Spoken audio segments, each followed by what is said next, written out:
that the institute is developing in collaboration with IITs and other technological institutes.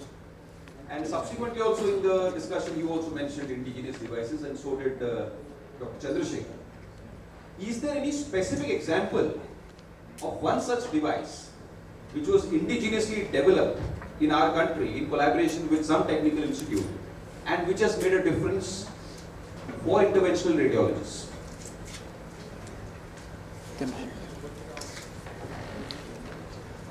As far as I know, actually, till now there is no such device.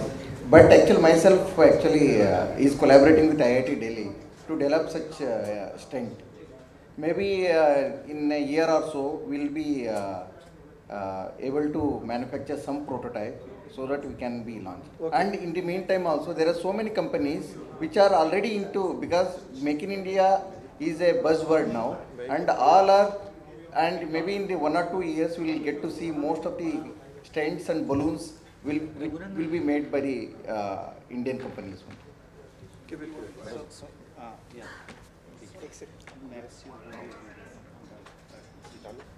I'm working in KEM Hospital, Mumbai, and I was working with my colleague Dr. Kranti Kumar Rathod, and together we have devised a medical stent which will reduce obesity. And this design of the stent was approved by the US Patent Office, and we have been granted the US patent for this medical device to reduce weight in obese patients in April 2021. Once we have got the patent, we will further upscale it and see to it that whether this device is feasible, whether this device can be manufactured, whether this device will help us in minimally treating patients with morbid obesity. This is the only case that I know of a medical device which has been approved by US Patent Office till now amongst our interventional radiologists. There are many more in pipeline, and which we would subsequently see to it that we mentor each other and develop such devices in future. Great. On the device front, we have probably the only device in the world which was manufactured and designed by an Indian company and Indian doctors, and I was incidentally involved in the whole study project. This is a device which is what we call as bioresorbable stent, and that stent, the important criteria was that there was a drug on it also.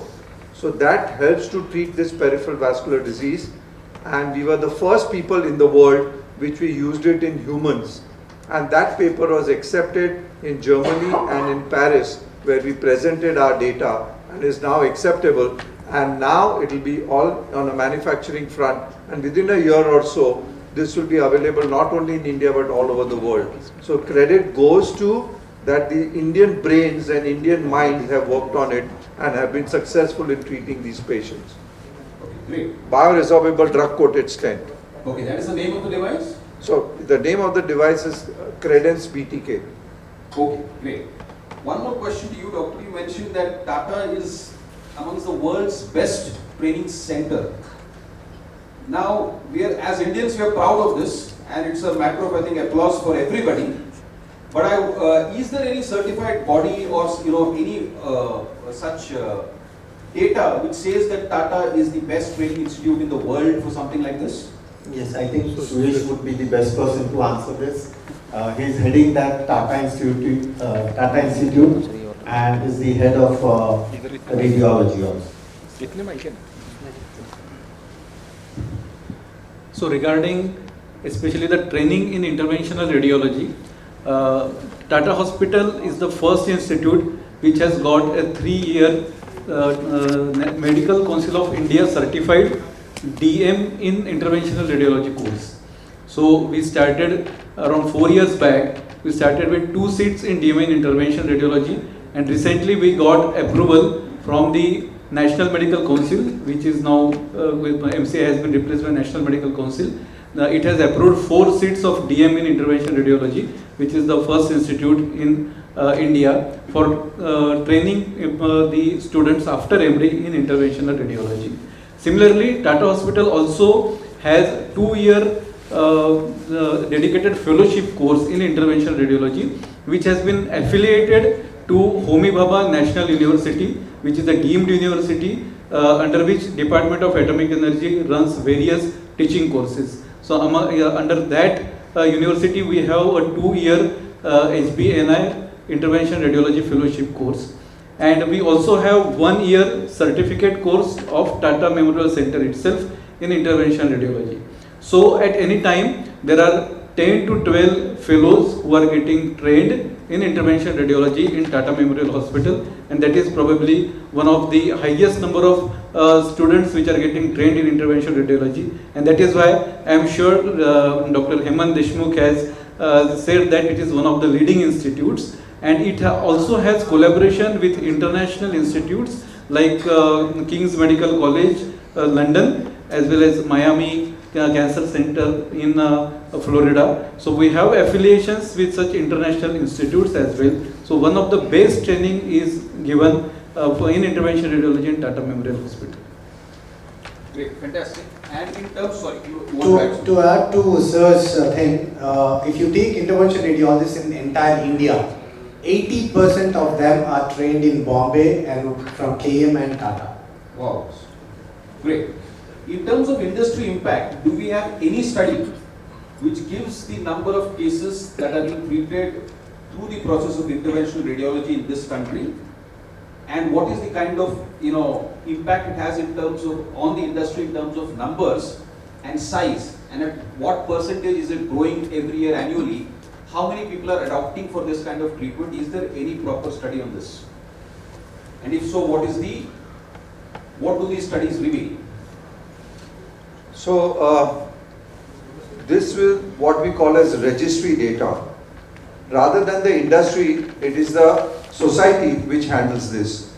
And we do have our registry data collection every year. And as we have understood it over the years, there is an average of 8 to 10% increment in number every year. And today I would say that, as somebody mentioned, that we have more than 1,000, about 1,100 members in our society. There is an average number of procedures that are being performed in interventional radiology is more than 50,000 per year in India. So the numbers are ever growing, and I'm sure the jump will be now much more, and that's where the media will play a role. We want to reach out to the people and tell them there is this branch of medicine which can be taken and can be helping in the treatment of a lot of patients. So the growth is very rapid. Lot of new technologies, lot of new techniques are being developed, and the growth is very rapid now. Great. Medical tourism is booming in India. So as far as medical tourism goes, do we have people coming to India to take the service of interventional radiologists? Yes. It's a great question. So as we have already discussed, intervention radiology is available everywhere. But the cost and the waiting list when compared to UK and US, in India it is easily available at a better price, and it's affordable, and they can reach India easily. So all the major hospitals such as the private entities like Apollo and all these other hospitals, they are offering medical tourism and intervention radiology as a specialty to all the foreign patients. As a doctor, I have already treated many of these Saudi patients, Tanzanians, Nigerians. All these patients come down for the treatments. So it is, yes, very much available for medical tourism. Cost is where healthcare sometimes becomes health scare. And in fact, my friend was just prompting me from behind and requesting me to ask this question to the doctors.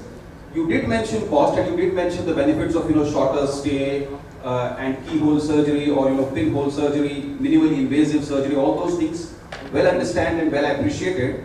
But can you give us an actual perspective of cost? How does it compare with the other alternative methods of treatment?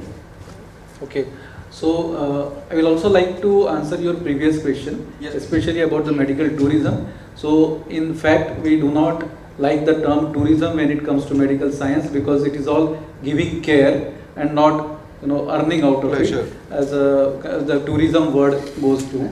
So apart from the corporate hospitals where the rich patients from Saudi and other Gulf countries can come and have treatment in India, but especially for cancer care when we talk, Tata Hospital, we get patients from all over countries in this part of the world, like we get patients right from Afghanistan, from Nepal, Sri Lanka, Bangladesh, and they may not be very affording kinds, but they get the best treatment, best treatment at affordable cost.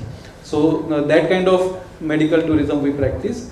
At the same time, when you talked about the cost effectiveness, as we call about this particular treatment, yes, it is minimally invasive, so it is daycare procedure. Patient do not waste many hospital days, so he doesn't lose his income or working days, as compared to the other traditional ways of treatment like surgery or chemotherapy and other modalities of therapy. The patient has to undergo a long hospital stay because he takes time to recover. So he and his family, they lose their income. At the same time, because they are morbid procedures, there might be more complications. So again, the cost of other auxiliary treatment increase, that again adds to this.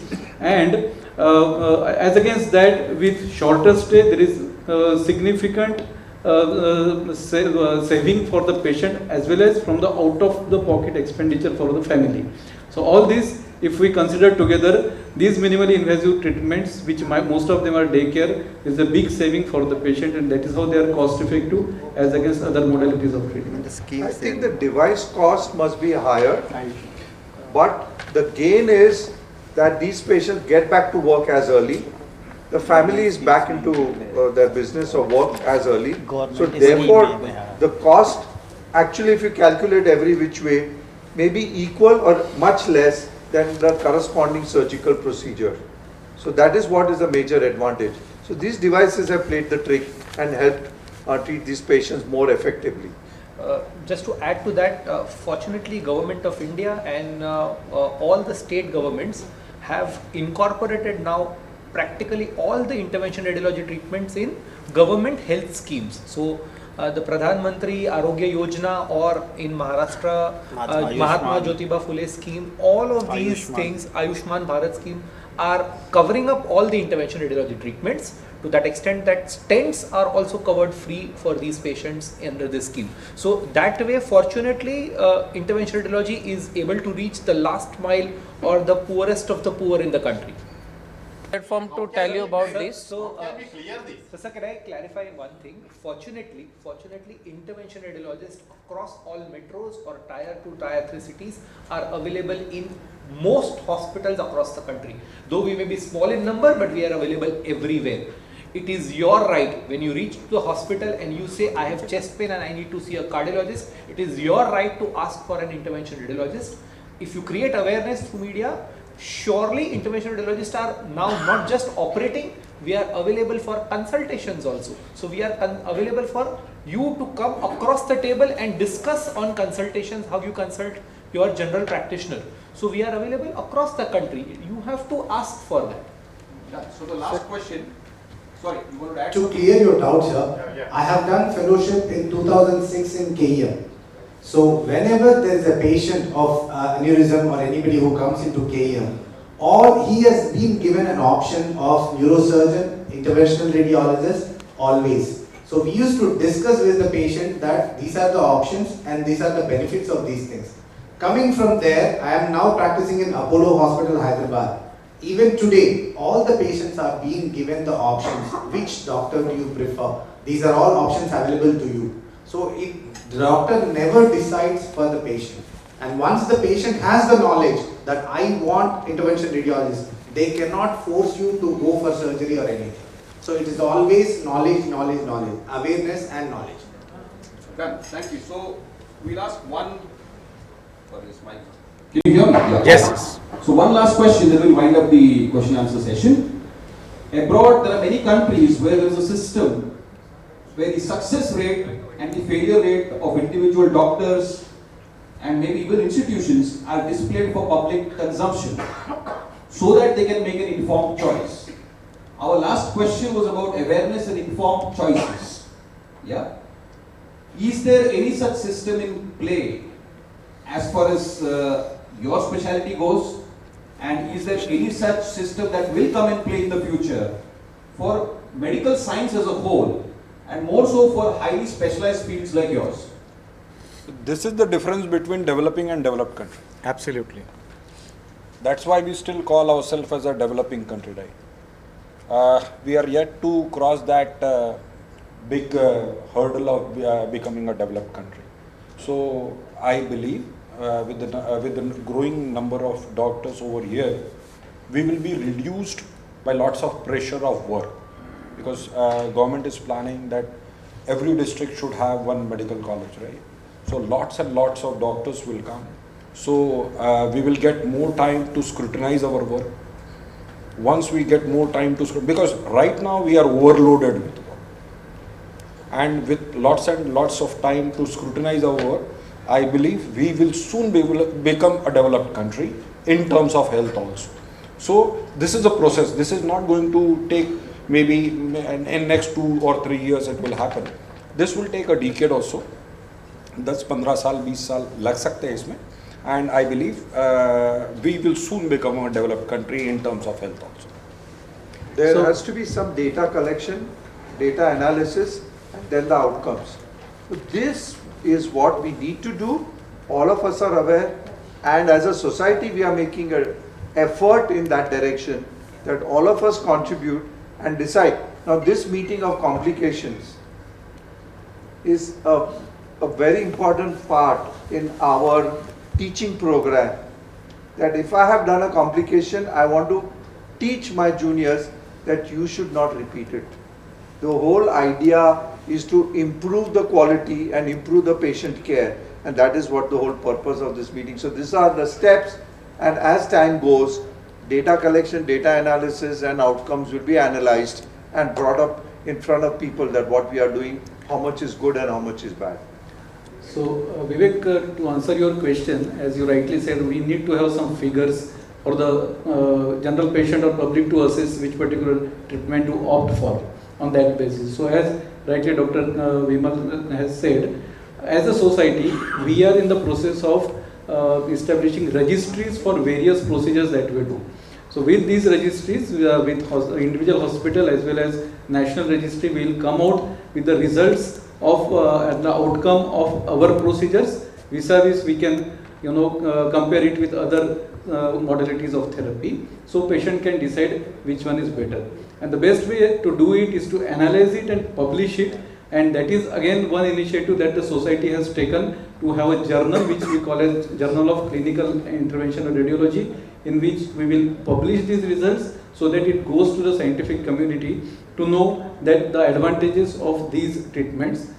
Also, as a society, we will be coming out with some consensus guidelines and quality improvement guidelines. As Dr. Vimal has said about this meeting, we will come out with the complications, how to prevent them, as well as what can be the thresholds of complication, so that below that threshold we should remain, so that we can give safe treatment to the patients. So all this data will come out over a period of time, and that is how patients will get this information.